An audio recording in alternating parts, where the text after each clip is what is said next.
Today, as we dive in too deep, are the Miami Dolphins and Pittsburgh Steelers really close on a deal for Jalen Ramsey? We will discuss that also as well. Adam Schefter had something to say about Jalen Ramsey's situation. We'll discuss that. And with all the comparisons that are flying around social media between Tua and Drew Brees, really, thanks to Teron Armstead recently making the comparison, are the comparisons valid? And what should Miami Dolphins fans' expectations be for their franchise quarterback in year 5? We will discuss it all. Do me the favor, smash the like button, subscribe if you are new, and let's get into this.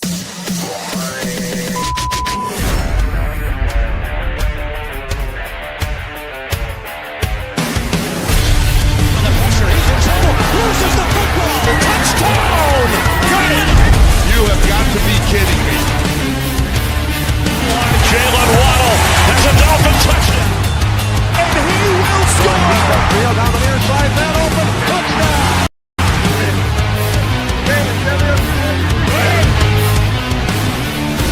The run from Tua Tagovailoa. Touchdown! He's going deep. He's got it over the touchdown again.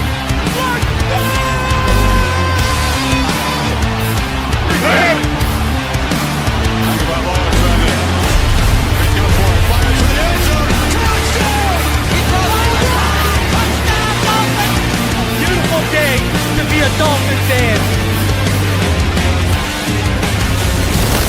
Let's go!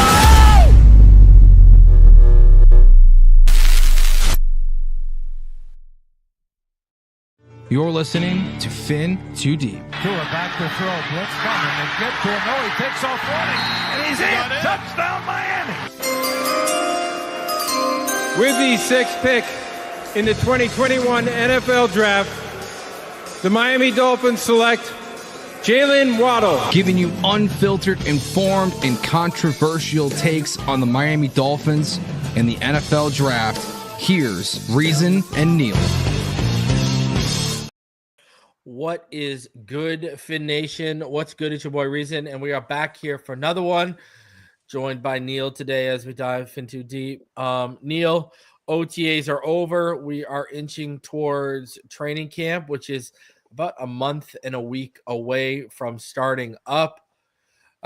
We haven't had a chance to really talk since OTAs ended.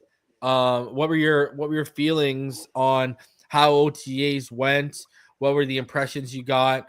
Who are some of the players you thought stood out from what you heard? Yeah, man. As we always think any taste of Dolphins football is better than nothing, right? Even though they're not, they're running around there in shorts and everything like that. You see the highlight videos, you get excited, you start to get that team pride kicking in. The thing I think I'm most excited about when it comes to the Chop Robinson, I think is the headliner for me. It just seems that, and I'll be honest, I liked him in the last year's draft. I personally wanted Brian Thomas Jr. as the guy that we drafted that year. I just think with Phillips and Chubb coming back, that Chop Robinson's poised. He took on the role of being the man as a rookie, which I think is really hard to do in a young defense, right? Trying to get their identity. I just think he looks so much stronger out there, man. He looks like he's all twitched up. He's ready for a big season. Like, we always put these things out like double-digit sacks. Like, I kind of think, if you remember, we drafted Jalen Phillips. He looked really good at the back half of his rookie season, but then he never was able to eclipse that double-digit sack mark. It was kind of injuries got in the way and, all these little things that happened to him. I think that with Chop Robinson, it's going to happen this year. And, you look 2 to 3 years in the future, you might be looking at one of the, most disruptive pass rushers in all of football. Then, then the second guy that stands out to me is Kenny Grant. I mean, the way he hits the sled, right? Those hands, the way he plays with just such good natural strength and leverage. Like, it gets me excited for him to be paired up next to Zach Sealer. And I think Tua did a really good job of slinging the rock in some of the videos that I saw out there. Jalen Waddle obviously was one of the talks of the whole camp, the way he put on a clinic. I don't know if it's just how good Jalen Waddle is or how bad our secondary is. It's probably a combination of both. But, I think this is the year that Jalen Waddle takes the reins of being the primary guy for Tua in this offense. I think those are the three guys that stood out most for me. It was Chop, Grant, and Waddle. And no surprise, I think those are the three guys that are definitely the young core nucleus of this franchise moving forward. And I'd throw A-Chain into that hat as well. But yeah, man, I mean, it's exciting to see these young guys. And that's what, one of those things for me, it's like, I might not be the most excited and optimistic about what's happening in 2025 with the Dolphins, but where I think they're going gets me really excited, because I think that they've come off of back-to-back years where they've absolutely murdered their first-round pick. Like Chop and Kenny Grant in back-to-back years, to me, I mean, that is the foundation of building a bully up front on the defensive side of the ball, especially when you already have good established players like Jordan Brooks and Zach Sealer and, players like that. So, yeah, man, I think the Dolphins are headed in the right direction. The thing with this team, and one of the things I always circle and star and hold my breath the whole off season and through the preseason, is health, because I think that's probably been the biggest obstacle under Mike McDaniel's regime. We can talk about his play calling and all these things. When you have seasons when Jalen Ramsey's out half the season and Chubb and Phillips are out and Tua's out, it's hard to win football when the guys that you pay the most money aren't on the football field. Health, I mean, they're I think you'd agree with this. They're due a good health year, man. The last few years have been brutal for Dolphin fans when it comes to the injury bug. But if this team stays healthy, I think they're a team that's going to be battling for that 7th, 6th wild card seed. I think that's the type of team they're going to be. Yeah, apparently Jalen Wright looked like really good too. Yeah, he looks like he got like more rocked up this offseason too. And I know that you've spoken to his father and stuff. And I mean, look, dude, I think he's going to be the guy that's going to be a big time player. That's from last year to this year, he's probably going to make one of the biggest leaps on this team, because as much as we all love Devon A-Chain, right? He's not the biggest guy. I don't think he's proven to be the most durable guy. And in today's NFL, you need to have two running backs that do different things. Jalen Wright's going to get every opportunity to be the number 2 here, right? And the one thing I like about him is his approach all off season. He's all football. And I don't think we have enough of those guys. Those all football, I'm putting everything I have in my life onto that field. I'm training. It's good to see how much he's put in. And, it's kind of good energy in, good energy out. But I think Jalen Wright's another young player that, he's going to be here for the long haul. And he's probably going to get, 40% of the carries this year. Yeah, I can't wait to see what he's got in his bag this year. Where are you at with the we'll get into Ramsey in a little bit right now, like in a little bit here, but where are you at with how this secondary looks? Oh man, it's early. There's still a lot of time. I think it's the worst secondary in football right now, but I don't think it's going to look like that when the season starts. I do think they're going to go out where there's smoke, there's fire. I think Rasul Douglas is going to end up being a Dolphin when all's said and done. I think they like him as after this Ramsey situation gets cleared, they'll have more cap space to work with potentially to get something done. It wouldn't surprise me in the least bit if he's out there. I like some of the young guys. I think Cam Smith has potential, but he's got to stay healthy, right? I think Storm Duck is a tough young kid that outplayed his, undrafted free agent status last year. And with another offseason, he's a competitor. He's going to be out there. I do think Kidder Kohu is a solid player. It sounds like some of the safeties were making some plays during camp. So I do think it's the weak spot of the team. And the reason I think that is, once you get Jalen Ramsey off this roster, whether it's the Jalen Ramsey we saw last year or gold jacket Jalen Ramsey, either variation, you also lost Javon Holland, and I think we all thought Holland played awful last year, but they're two big losses for a young secondary. And when you're relying on nothing but straight rookies, second-year players, like they kind of are on the corner situation outside of Kidder Kohu, I think it's a dangerous game to play. But I will say their job is probably going to be a lot easier than the secondary last year because of how good I think the front 7 of the Dolphins will be. I think the pass rush, if Chubb, Phillips, and Chop are healthy, I don't know if they're the best pass rushing group in football, but I'd have to think they're in the top 5. And, if you believe in Kenneth Grant like the way we do with the production that we've seen from Zach Sealer off back-to-back double-digit sacks, you'd have to think that defensive line, I mean, man, it's hard to throw these arbitrary rankings, but, like, sounds like a top 10 group to me. I don't know if you're on the same wavelength there, but Sealer, Grant, Benito Jones, Jalen Phillips, Bradley Chubb, Mo Kamara, Jordan Phillips, Chop Robinson. I mean, that's a pretty damn good group. I agree. I mean, the weak part is the secondary. They're not done. And I think we'll have some closure on the Jalen Ramsey situation here in the very near future. Yeah, and I mean we'll get into that in a little bit here. So where are you at right now with a guy like Austin Jackson and that offensive line depth? Because I don't know if you saw it, but it looks like Austin Jackson is hurt once again. It's concerning, man, and it's one of the reasons that we paid him, right? And I think we all were happy with the way the contract shook out because it was like it had a sense to have a hometown discount to me on it. Like he was a young player. He was playing really good football at that point. I think after he got paid, in my opinion, his play did take a step back a little bit. But he's another guy that's just been injury riddled. And you take him out of that starting lineup, and then you have 2 question marks to tackle. Because I like Patrick Paul, but we got to see it first, right? Like he's filling big shoes. Like I know Teron Armstead missed a lot of football, but when Teron Armstead was out there, even on one leg, he still was really, really good. Yeah, it's early. I hope that it's all good when the season starts because I want the offensive line to be better because I think that's what's needed for this offense to be what I hope it can become. But it's not a good sign that he's already hurt, right? Like it's not a good sign that he's already hurt, and we haven't even really put on the pads yet. Because I think we all agree this: the interior of the Dolphins' offensive line is going to be a strength this year with Savanea, Brewer, and James Daniels, right? But now you have Daniel still has that asterisk next to him because he's coming off a major injury.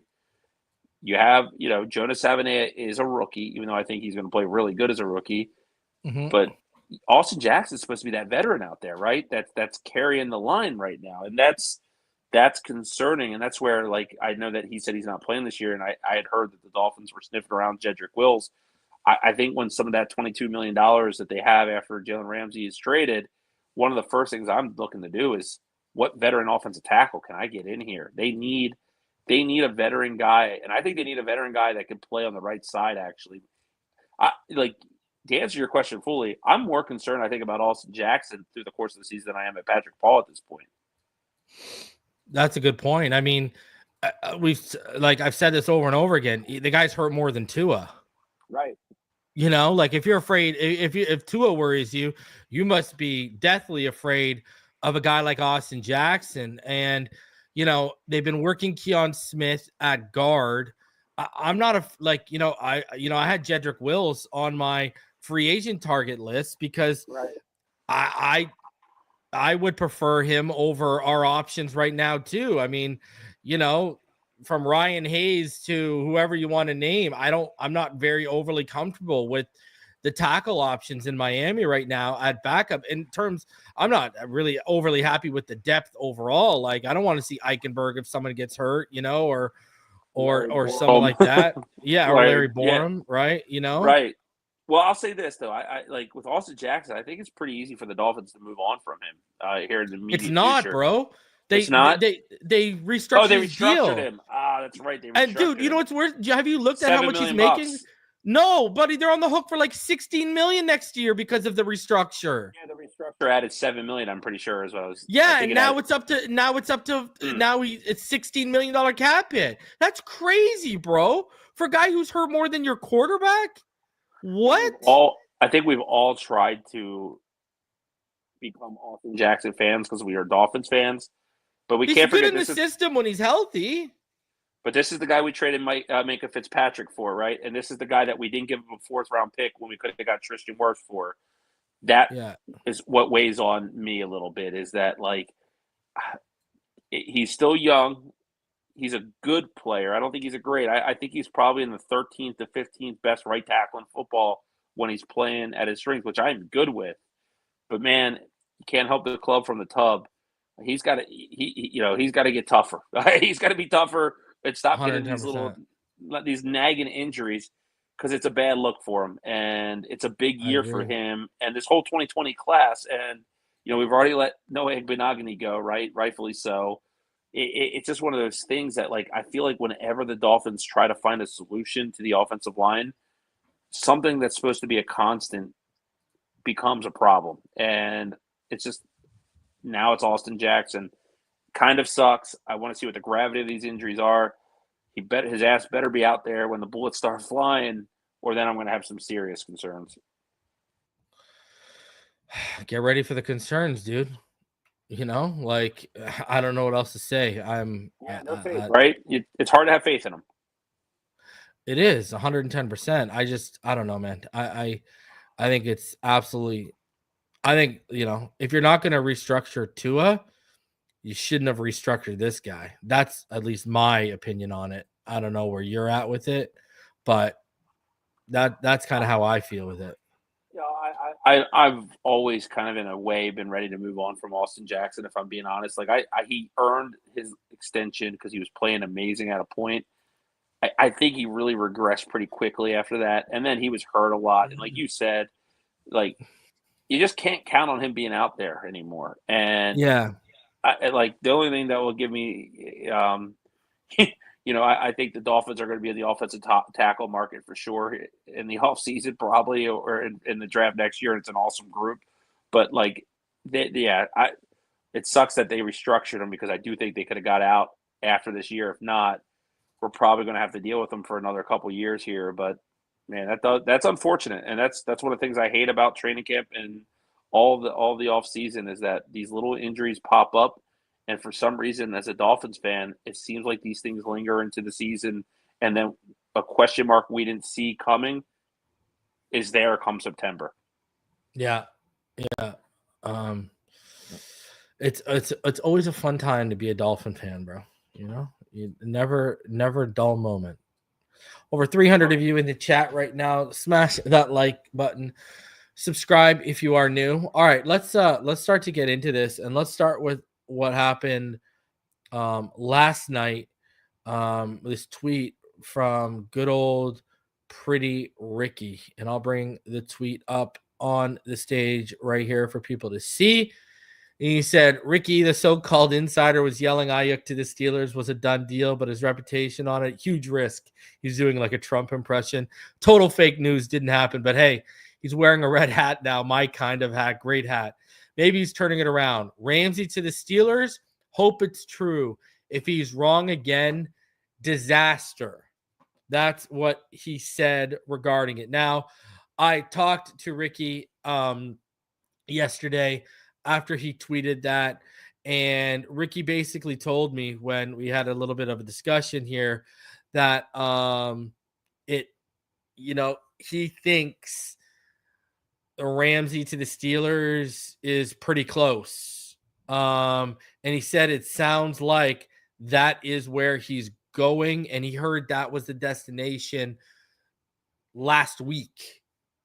That was the destination for Jalen Ramsey to the Pittsburgh Steelers. Remember, they were in on Jonnu, and Jonnu, we heard the rumors come up, then die down, then come back, and now they've died back down. It does sound like, I reported privately that the Dolphins and Jonnu Smith are active in negotiations regarding new money, new deal. Ricky, when I asked him what his thoughts were on it, and he said he's hearing the same thing, then it sounds like Jonnu's going to end up staying in Miami. But with Ramsey here, what are your thoughts on this? And I know the Ravens ended up signing Jaire Alexander, but they were one of the teams that also checked in on Jalen Ramsey. So it's clear like they've been scouring the corner market for a little bit here. Obviously, I don't know if you heard Sean McVay talk about it recently, but Sean McVay, his most recent discussion about it was on Tuesday, I believe. And he said that the first time ever, he sounded a little bit down on the possibility of Ramsey coming back to LA. And he even used the words, like I'll give you the exact quote, because he used the word obstacles, right? He said, definitely don't want to rule anything out because we're always open-minded to onboarding and acquiring quality players and people like him if we're able to do that. But there would be some obstacles that are real, that are in the place of maybe preventing that from occurring. Now, obviously, that could be the financial aspect of it, or maybe they want to move full-time to safety and he doesn't want to, or maybe he wants new money, whatever the case may be is. Let's start off with the Steelers. What are your thoughts on the Steelers? What do you think the compensation is going to be? Do you think it's going to be like a fifth that turns into a fourth, or maybe a fourth? Because Barry Jackson said that Miami, if they're taking on that money, they want fair compensation in return, and that's why they're really holding out on a Ramsey trade right now. So where are you at with the Steelers and Ramsey? Yeah, first, like I see a lot of people question the credibility of Ricky when he comes out with these stories. And I don't know why. The track record he has, I think, kind of speaks for itself. Like, insiders and people that get information can be wrong, too. One of the things that happen in a lot of scenarios are things that are fluid, right? Things are moving fast. People come into the table in situations and deals at the last minute. Things happen. So, from everything I've ever seen and every conversation I've had with Ricky, he's got like a 98% hit rate. Yeah, bro. I was gonna say I don't understand when people are like, oh, it's just some guy with a burner account. Like, maybe, but he knows he's got a connection, and I think a lot of us know that connection, and it's legit. And a lot of the information he puts out there, it's not, you don't take it with a grain of salt. You take it kind of as something that has a lot of, the ability to come true. And I do think it's a two-horse race right now for Ramsey, and I think the Rams are looking the Steelers are looking in their rear view way ahead of the Rams at this point with the situation, and it makes all the sense in the world. The Rams are gearing up. I mean, the Steelers are gearing up to kind of, in their own way, go all in this year, right? They got Aaron Rodgers on a 1-year deal. Aaron, for as bad or good as you might think he is, he gave them a very fair contract that allows them to go out there and get another player. And you talked about what the Ravens were able to do. I think the Ravens had the best offseason of football this year. They had the best draft to me with Malachi Starks and Mike Green. They go out and add Jaire Alexander to a room that already had Chidobe Awuzie. They already had Marlon Humphrey, Nate Wiggins. They have Kyle Hamilton in that secondary. Like, I don't think he's going to do a lot there as a pass catcher, but I think DeAndre Hopkins does bring some experience to that group. So if you're the Steelers, I think the gap between the Ravens and Steelers is pretty massive. And like you mentioned, the Ravens were one of the teams that sniffed around and looked to see what the compensation would be to get a Jalen Ramsey. I mean, when you get Jaire Alexander for a $4 million contract because he wants to play with Lamar Jackson, you can't say no to that, because that's an amazing deal that they were able to do. But the way I look at the landscape of the AFC is that, like, I almost am confident that I know the Chiefs, the Bills, the Ravens, and the Texans likely win their divisions. Okay. And then you look at the wild card, and I mean, I might not be super high on the Dolphins. And if you follow my timeline, you know that. But I will say this. I think that they can compete or beat any other team when healthy that is in the AFC outside of those 4 teams I just mentioned. So if I name who are the final 5, 6, 7 playoff wild card spots, I don't think it's going to be the Jets. I think the Patriots are being extremely overhyped. I actually think the Jets finish higher than them in the division. I could see why people like the Chargers. I think a lot of it's because of more of hardball than anything. But I mean, dude, we play well when we play the Chargers, and I think the last time we played them, if I'm not mistaken, we beat them with that Tyreek Hill to a combination, right? Yeah. I see. One of my bold predictions this year is that Bo Nix is the quarterback that hits the sophomore slump. I like Sean Payton as a coach, but I think the Broncos caught a lot of teams off guard last year, and let's just call it like it is. The last time we played them and both teams were healthy, we embarrassed them 70-20, right? So, I'm not saying they're not a contender for that wild card spot, but I could see the Dolphins beating them, right? I mean, I don't know if you agree. Raiders, to me, like, I like Geno Smith. I have a lot of respect for him. I think Ashton Gentry and Brock Bowers is sexy as terms of weapons to have. But that defense, with Christian Wilkins already looking like he could not be ready to start the season. A very bad secondary there, and I don't see the Raiders being the team, and then you go, I think the Colts are a team that's heading to a disaster, top 5 pick type of season.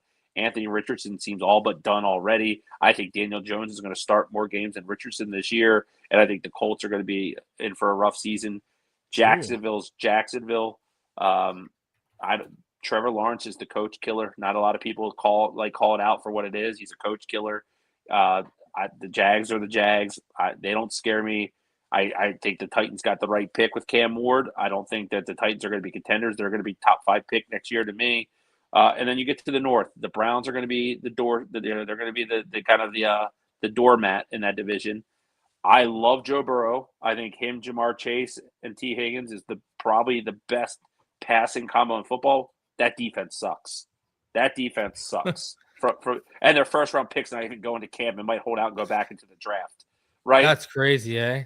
And they cut Jermaine Pratt, who was a really good player for them. I mean, look, we talk about the dysfunction. And they're not paying Hendrickson. And they're going to end up losing him. And I think, where I think he ends up? I think he's going to end up in Detroit when all's said and done. He looks like a Dan Campbell guy to me. But then there's the Steelers. And, I think Tomlin's one of the best coaches in football. I think it's a big season for him and his organization because it seems like the Steelers have plateaued under him in their current situation with their current quarterback situation. They lost Najee Harris. I'm not saying that's a huge loss, but that two-headed monster of Harris and Warren gave them a lot last year, right? I think the Steelers have to make a big move to keep up with the Joneses. And Jalen Ramsey, adding him to a secondary with Steven Nelson, Joey Porter Jr., Deshaun Elliott, and Minkah Fitzpatrick, it's not too far off the greatness that I think the Baltimore Ravens secondary has. So I think it's a move that makes a lot of sense. And in terms of compensation, I think it's going to be a 5th that has the ability to move to a 4th with incentives. And then I will say this, I think the Dolphins are going to get this deal done with Jonnu. But if there are any breakdowns in those conversations during the time before Ramsey's traded, part of me wonders if the Dolphins would do a twofer, given Ramsey and Jonnu, to maximize the draft compensation that they could potentially get back.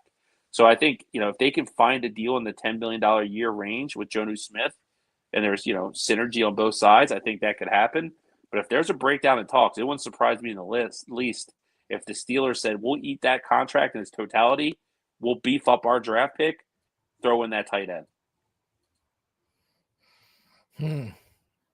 And then, what would you be asking if that's the case? I'd have to get at least a third.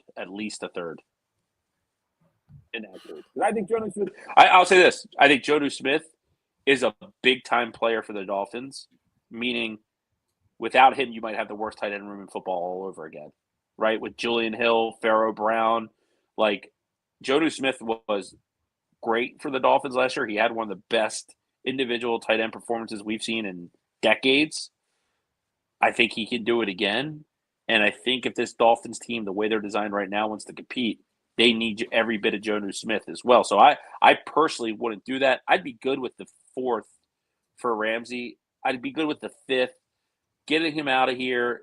He's a distraction right now, right? He's not there. He's the talk of every conversation. At every time one of the Dolphins coaches, whether it's McDaniel or Weaver at a podium, they got a mic in their face answering questions about Ramsey. I just think they got to get rid of that. Get rid of him. And I'd be really good with a 4th round pick because we've talked about this, man. I think where the Dolphins are heading, this is what gets me so excited, is how loaded they're going to be with draft capital. They're going to be loaded with draft capital next year in a great draft. So I don't know if you next year's draft to me is better than this year's draft. The 2027 draft that's coming in 2 years, which is going to be Arch Manning and Jeremiah Smith, is probably going to be one of the best drafts in the last 10 years. So they're loading up all these draft picks at the right time, which makes a lot of sense to me. But yeah, I think Ramsey's, going to be a Steeler very soon. I think Ricky has hit the nail on the head. And I'm going to be honest, man, as much as I don't like Miami's secondary, I'm not going to miss Jalen Ramsey. He underwhelmed me. Great player. He's going to be in Canton one day, I think. If you're that ready to leave, kind of look in the mirror. Yeah, look before you point with your thumb before you point with your finger, right? Look at what you've done wrong. look what it's because I'd be really hurt if it was the Jalen Ramsey that we all knew that was just like the best cornerback in football, one of the best defensive players in football. I don't know if we ever saw that version, man. I really don't. I think we saw a very good player who's battling, losing some speed with father time. If he was smart, he would have done the kind of the Devin McCourty route and moved to free safety, where I think he could have been one of the best free safeties in football. I think he's got too much pride to do that, and I think the Steelers are going to, whatever they pay him, because they're going to take on the contract, I think, whatever they pay him, they're paying for the name, not the future play of that player. I believe that. So I think for the Dolphins to get where they're going in the next couple of years, getting rid of Ramsey's money, getting him out off the books is probably the right move.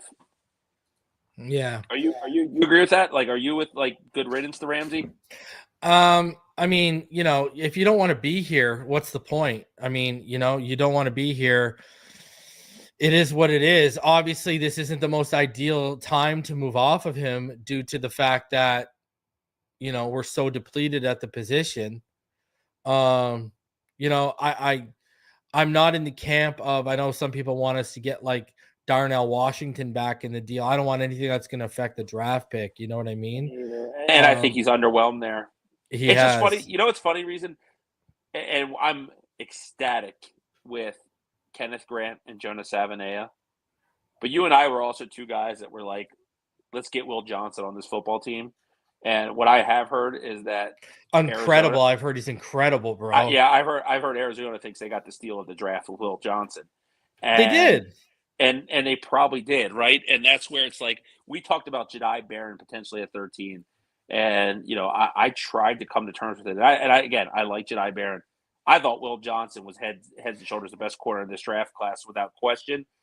And if I would have known the Ramsey situation was coming, as much as I like Jonah Savanea, I would have been okay with Will Johnson being picked over. I agreed. Or I would have. Well, I've heard. What's his face? I heard Siobhan Revel had a setback. That's why he fell. I don't know if you heard this. I don't know if you've heard the same. No, I didn't hear because that. I would have been trying to trade back up into the 70s. Yeah, oh, for sure, man. Oh, for sure. I mean, like, he would have been a great – and that's where, like, the thing I don't like about what happened with the Ramsey situation is the timing. I think as a professional, I guess you got to do what's best for you. But look, the Dolphins, they did not do Jalen Ramsey wrong. They paid him. They traded for him. They brought him, and I put this in quotes, home. Then they paid him again. They made him the highest paid corner of football when he missed the whole first half of the season the first year we acquired him, right? Like, I think Miami did everything right. I actually think they were too generous with giving him that second contract.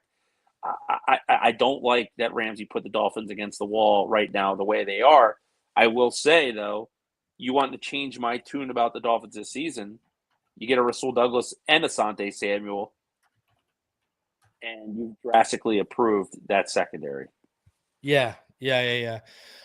But see, even at the okay, well, let's talk about this Ramsey thing. You know what didn't make sense to me about this Ramsey thing? Because I don't know if you saw the report yesterday, but Barry basically tweeted out that the Miami Dolphins did check in on Jaire Alexander, but they wanted to settle the Jalen Ramsey situation before they made an offer.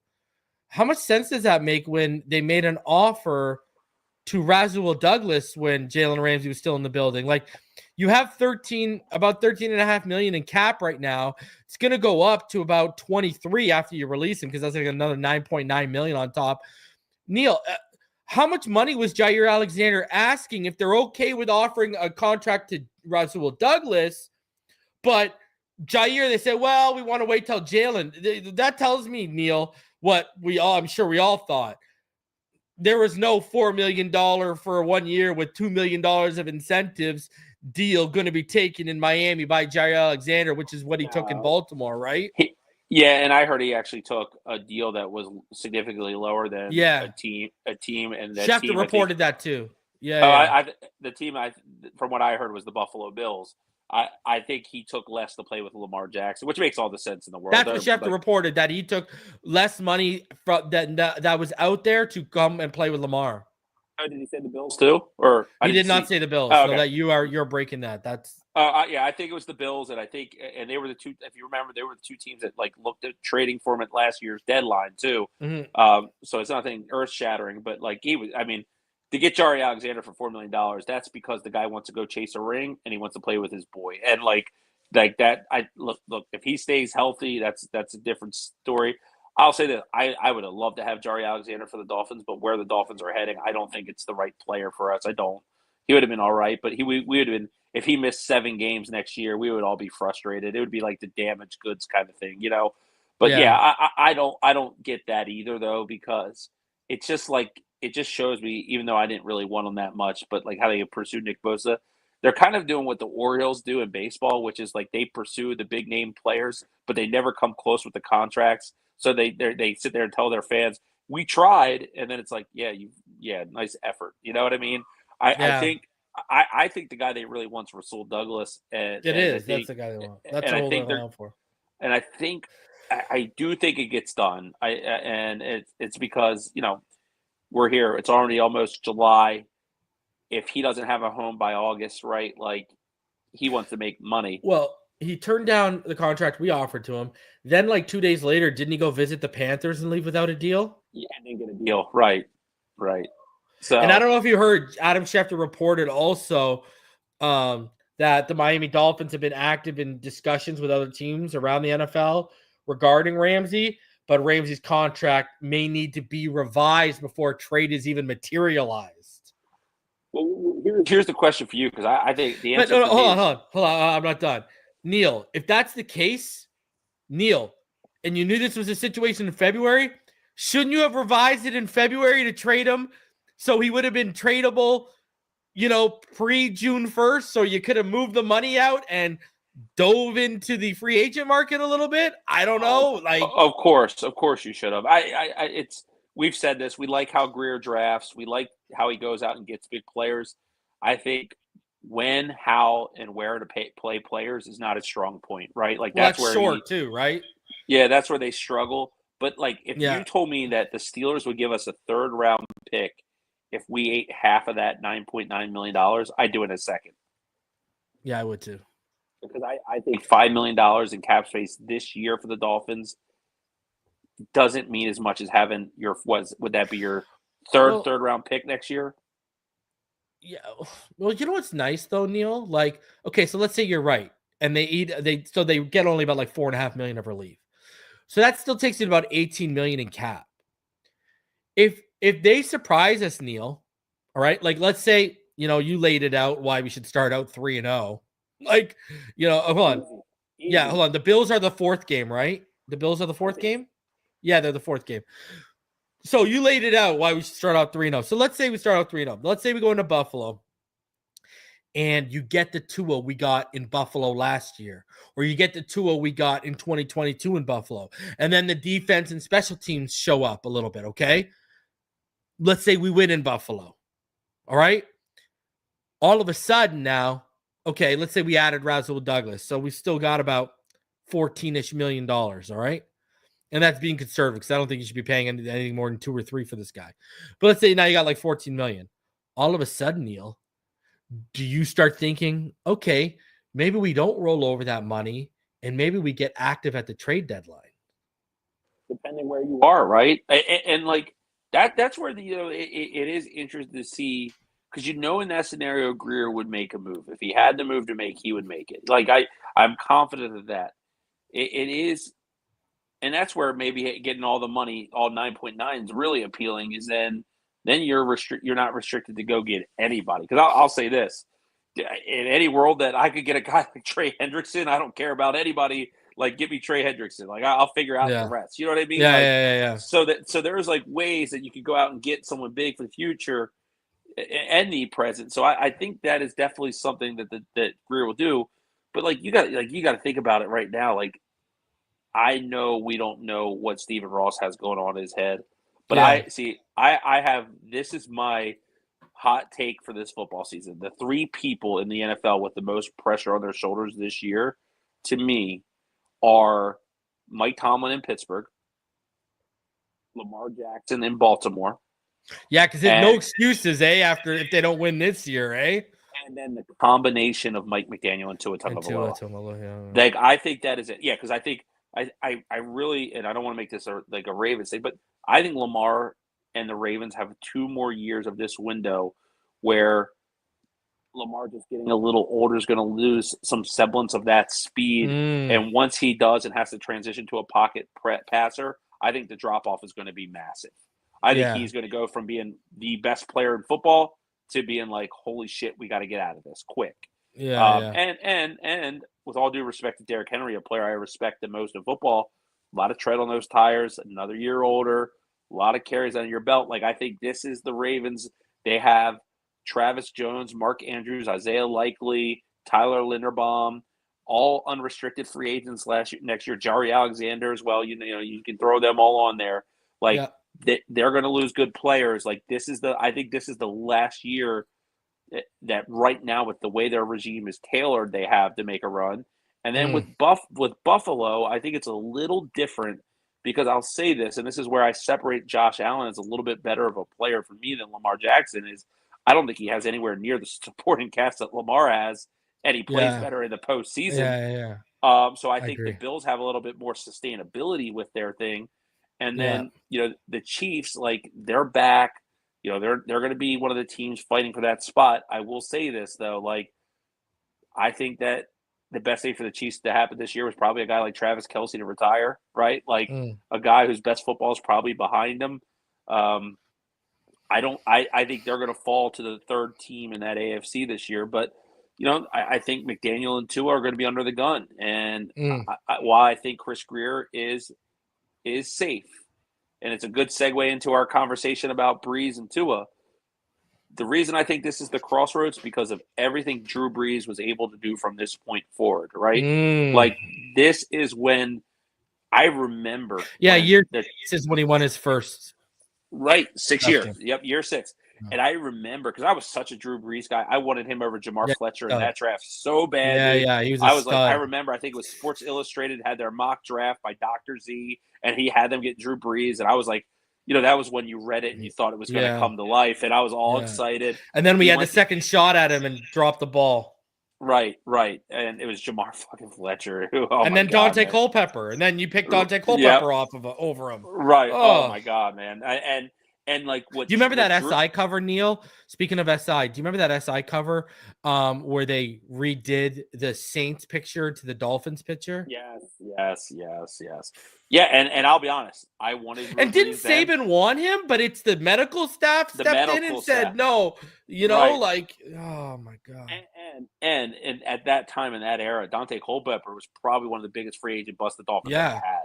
And Schottenheimer wanted nothing to do with Rivers when he was drafted by the GM, and that should have told you everything you needed to know about what the belief was in Brees. You know what I mean? Like, that actually, Brees leaving San Diego actually is what led to the downfall of Schottenheimer in San Diego, because he didn't want Phillip Rivers. He wanted Drew Brees, and that started the conflict with him and the new GM, and eventually led to Schottenheimer even leaving. Well, if you remember that first game, Culpepper played for the Dolphins against the Steelers, he threw a couple picks, and he was super late on those throws, and he looked like he had lost the mobility he had. Yeah. And, I also think that I asked myself this question. He's a statue. Well, was he a Randy Moss merchant? Because I think – and Carter. And I love Jerry Rice. I watched Jerry Rice more so in the back half of his career. I always thought that the best receiver I ever saw play was Randy Moss. I always thought that, like, there was a point when he was at Minnesota, and then when he went to New England and got the rebirth. I know Rice is the man. The only reason I'll push back on that, I think Moss was the better athlete, clearly. The only reason I'll push back on that, bro, man, the stuff that Rice was doing as a 40-year-old like with the Raiders and stuff. People forget him and Tim Brown were both 39, 40, and they're both 1,000+ yard receivers. Like, he ate us up on the Raiders. Yeah. Well, and Jerry Rice is one of the big reasons why Rich Gannon had a career revitalization and won the MVP that year. Oh, and I was just so for me, like, Jerry Rice. Randy's 2 for me though, but yeah. Like Rice's prime as a 49er, though, that was like when I was a youngster. Like I didn't get to see it as much. Like I always thought that. But you watched him with Young. You saw him with Young and stuff. Yeah. And T.O., you saw T.O. rise. Because T.O. would probably be like 3 or 4 for me. And then Megatron would be in there too. Megatron would be up there for me too. Honestly, you know who I think is one of the most underrated players that I always love? Larry Fitzgerald. I loved him. I thought Larry Fitzgerald, super tough. He's top 10, and if anyone had him in top 5, I wouldn't even argue it. Yeah, I loved him. But yeah, so like where I'm going with like for like Tua, like Brees took that crossroad and he went to New Orleans with a good organization, and when he got better every year. He got older because he was smart. And then mechanics, bro. His mechanics got flawless. Well, then obviously that Super Bowl win against the Colts and Peyton Manning was massive. But like even outside of that, though, you look at the consistency he had as a high producing football player, where he definitely wasn't as physically gifted as all the other quarterbacks in the leagues, just like Tua. So especially after the shoulder, right? Especially after the shoulder surgery. So this is why I think there's the most pressure on, and he would be one of my threes, because I think you look at Tua, you take the injuries out, and you're pleased with him as your starting quarterback. You're probably not overwhelmed with joy. You're definitely happy that he's on your quarterback and you're not one of the guys that don't. But then you factor the injuries. Like what made Brees amazing was that he was actually able to go to New Orleans and stay healthy because he found a way to get the ball out quick, to rely on his mechanics, to avoid the big hit, and he played a high intellectual brand of football. Never put himself in harm's way ever. Right. If Tua's going to take that path. In fairness, Neal, go back to Andres Pete's prime, Teron Armstead's prime. In fairness, they've always, since Sean and I talked about this on a few shows ago, the Saints seem like one of those teams we talk about, like the Ravens and the Steelers or whatever, where they figured the blueprint out. And it feels like they figured the offensive line blueprint out under Sean Payton. And you've seen they've continued to invest in it with Cesar Ruiz, Trevor Penning, even when they had guys in the building, right? Like, you know, that's why guys like Deuce McAllister was able to be one of the best running backs in the NFL. They always had a great offensive line and a good run game to complement that offensive line with Drew Brees. Right. And that's where, so it's like, you know, it's the paths are so similarly traveled. And as Dolphin fans, I think we all want Tua to take that same step, right? Because if that happens, then like we're kind of half joking. 2026 draft, I'd go out and draft the best offensive tackle I could. That's what I would do. And if he beats out Austin Jackson or Patrick Paul, so be it. Like I go protect it. But like I think it's so funny because that's everyone's comp for Tua, who believed in him as a prospect, was Drew Brees. Their paths have taken such a similar fate. I guess the one question is, does Tua have to do what Brees did to be successful, or can he do it in Miami? Does he have to have a change of scenery happen, right, for him to take that? Because is Tua's downfalls as a quarterback a Miami Dolphins problem more than it is a Tua Tagovailoa problem? Because I will say this, and this is where I've been at it with some fans this year. I no longer can give the Miami Dolphins organization the benefit of doubt on anything that they do until they prove me wrong. 25 years without a playoff win, man, is not acceptable to me. I don't people are arguing with me if I say they have 8 to 9 wins if they could win 11. I don't give a shit if they win 13 games. If you can't win a playoff game, to me, it's all hollow. The biggest indictment to me for the offensive line is, Greer, you were in the building. You saw what the unicorn line did in 2016 for Jay Ajayi and Ryan Tannehill. You had the blueprint right under your nose. You were looking right at it, and you've strayed away from it. And you've treated the offensive line like a running back room where it's like, let's just be as cheap as possible and see if it works. So I wanted to play this. Let's go deeper into the Tua and the Drew Brees comparison, because Louis Riddick talked about it, and then we'll get into deeper because I want to ask what your expectations are for this year. Yeah, the Tua and Brees comparison might not be too far-fetched. So far in Tua's career, he has the same exact yards per attempt, touchdown to interception ratio, and completion percentage as Drew Brees did in his career. That's interesting. Wow. Their 68% completion rate is good for top 3 in NFL history among players with at least 1,000 attempts, only behind Joe Burrow. For the Tua haters, that's a good one to throw at him. All right, Lewis, what do you make of the Brees comp for Tua? Yeah, statistically, I mean, obviously you see the comparisons right there. But I think with Tua, look, there's a couple things that need to happen for him individually and then Miami as a team. One, individually, look, we all know what it's about with Tua. With Tua, it's about availability. It's about staying on the football field.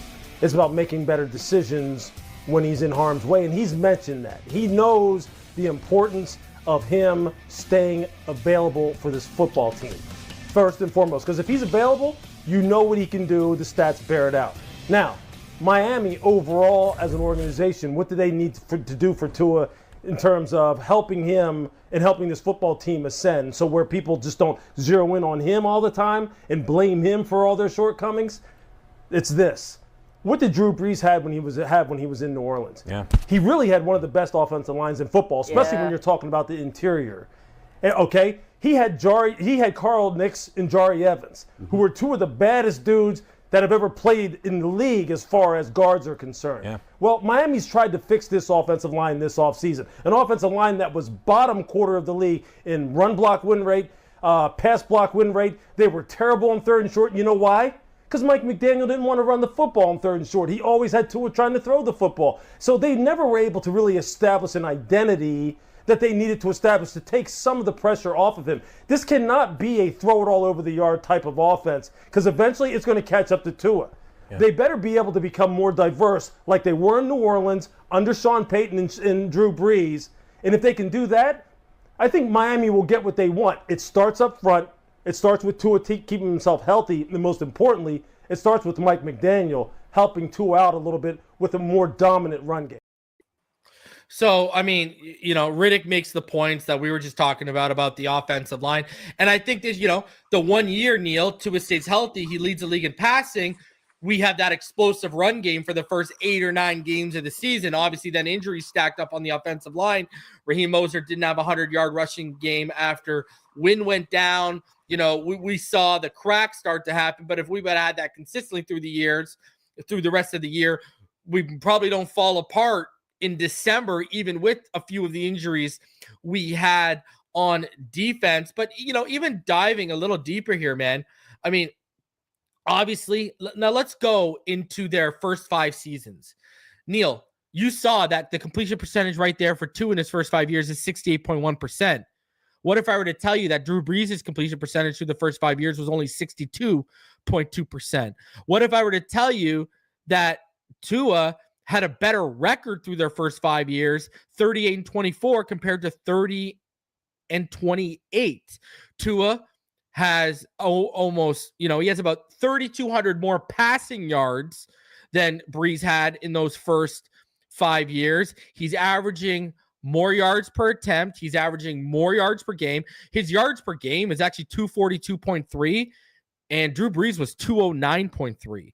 You look at the passing touchdowns, Tua has 100 through his first 5 years. Drew Brees only had 80. You look at the interceptions, Drew Brees had 53. Tua has 44. You look at the quarterback rating, 97.9 for Tua, 84.9 for Drew Brees over the first 5 years. And they both each only had 1 Pro Bowl over the first 5 years. We're not going to get into rushing, but Tua leads them in every rushing statistic too over the first 5 years. And then when you go even deeper, dude, the yards per attempt in their career, 7.6 to 7.6. Touchdown to interception ratio over their career, 2.3 to 2.3. I mean, the reason why we're even talking about this, Neal, is because who was his biggest comp coming out of Alabama? It was Drew Brees. Absolutely. Now, we talked about it earlier. Drew Brees didn't win till his 6th year. You brought up, hey, does Tua need a scenery change to do that? Let me ask you this. Okay. What are your expectations for Tua this year when you see in the first 5 years, he's statistically better than Drew Brees, and you got to go Drew Brees' certain career statistics to match up where Tua is right now? So we laid it out. You laid it out. What everything Drew Brees did right. We laid it out, the difference, Drew Brees in the offensive line and the consistent run game Sean Payton built as opposed to what Mike McDaniels built. So taking in all the factors, what are your expectations for Tua this year coming off of all these Drew Brees comparisons when even Teron Armstead compared him to Drew Brees? Yeah, look, if he's healthy, he's going to be one of the most productive quarterbacks in football, statistically. Yeah. There's no doubt in my mind about that. That's always like one thing I always say, like Drew Brees, the comparisons, right? Another thing about Drew Brees that's similar to Tua is that when Drew Brees was in this league, as great as he was, not one person that watched football ever thought he was as good as Peyton Manning or Tom Brady. Nobody. Yeah. Right? Yeah. He played at the same time as them. And, I watch people on the timeline and in spaces, and the first thing they always jump to is that Tua's not Mahomes, Lamar, and Josh Allen. And he's not. Yeah. And you know what? Shit, I'd love to have one of those three guys as my quarterback. I think those three guys are all probably going to be Hall of Fame players one time. I know Mahomes is going to be.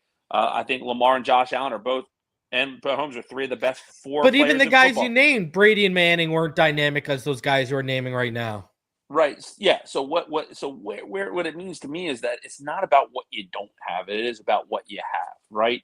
And for me, in the clip you just played, the thing I agree about most with the Miami Dolphins is that there is not a more double-edged sword in this league than Mike McDaniel, where I think his scheme allows Tua, Waddle, Tyreek, A-Chain to produce high-level stats.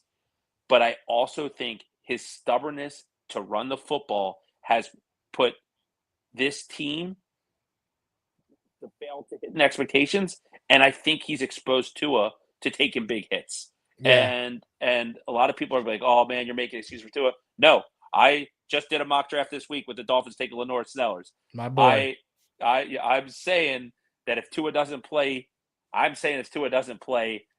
get to the 19th game, meaning we get to win a playoff game, that I'm open to freaking drafting a quarterback. But I will say that for those who act like Tua is garbage, that Tua is Geno Smith, you got an agenda where you're trying to undervalue what this guy brings to the table. Yeah. That's where I am. I'm not like, I think Tua's the 12th or 13th best quarterback in football. He's actually fallen for me from where he was at this time last year, mostly because it was another season where at the end of the year he wasn't playing. Yeah. But if Tua is healthy, like, he's a guy that can hit 35 touchdowns because I think Waddle's going to have a good season. I actually think Tyreek Hill's going to have a really good season, even though I'm so tired of seeing him talk about races and shit that doesn't matter.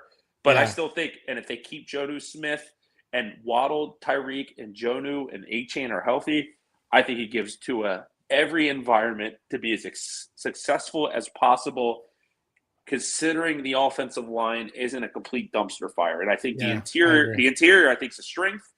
I'm worried about the tackle situation. That's why, honestly, as much as I want to go get a corner, I want to go get a veteran offensive tackle, probably more. But I think Tua's a 35 touchdown, 13 interception guy, 4,400 yards probably passing, and could be more, because I think the Dolphins actually have a very nice schedule. What's key for me this year is the health we just talked about. I also want to see him, and it could be a Bills game. It can be one of our primetime games, because I think our primetime schedule is beautiful. It could be head-to-head against Joe Burrow. I want to see him on primetime go out there and throw for 300 yards, 3 touchdowns, and be the reason the Dolphins stomp somebody. So, long story short, I think it's a big year for him. And, like, I'll be honest, I'm actually happy living in a world where I don't have to make a prediction or anything like that. I'm actually just excited to be on the bus and watch the ride this year, because I think we all agree it's a big year for us. Yeah. I agree. I think a lot of those expectations are tied to the offensive line of whether he's going to reach them. But I agree with you wholeheartedly. I think you're talking about, like, a 30 plus touchdowns, I'd go, 43, 4,400 yards. And I agree with you full-heartedly. I think Jalen Waddle and Tua are going to make a point to show that Jalen Waddle can be a number one guy without Tyreek. But I think at the same point, Tyreek is going to be about his business to shut a lot of us up who have been doubting him and stuff. So that's why I keep going. Hey, we lose every offseason. Sorry, we win every offseason. We lose December and January. It looks like we're losing this offseason, so maybe it flips around and we show up. You know what I mean? So shout out to 100%. George Rabber. He says, I don't care if we get a bag of peanuts for him. Jalen Ramsey needs to go. He's holding everything else up. Huh? And then Greg says, are we waiting for a CB with $13 million because of the possible extension for Zach? As I've reported, they are actively discussing an extension with Zach Sealer, and he is their top priority right now. Makes a ton of sense. It makes a ton of sense, but he actually gives cap relief if you were to sign him to a new deal. So right. That's what I was going to say. Yep. Yeah, so it frees up more money. All right, guys, I got to get out of here. Appreciate each and every one of you guys for coming through. Smash that like button. Subscribe if you are new. And as always, fins up all day, every day. Over 430 of you in the room. Smash that like button. We'll see you on the next one. Fins up, everyone.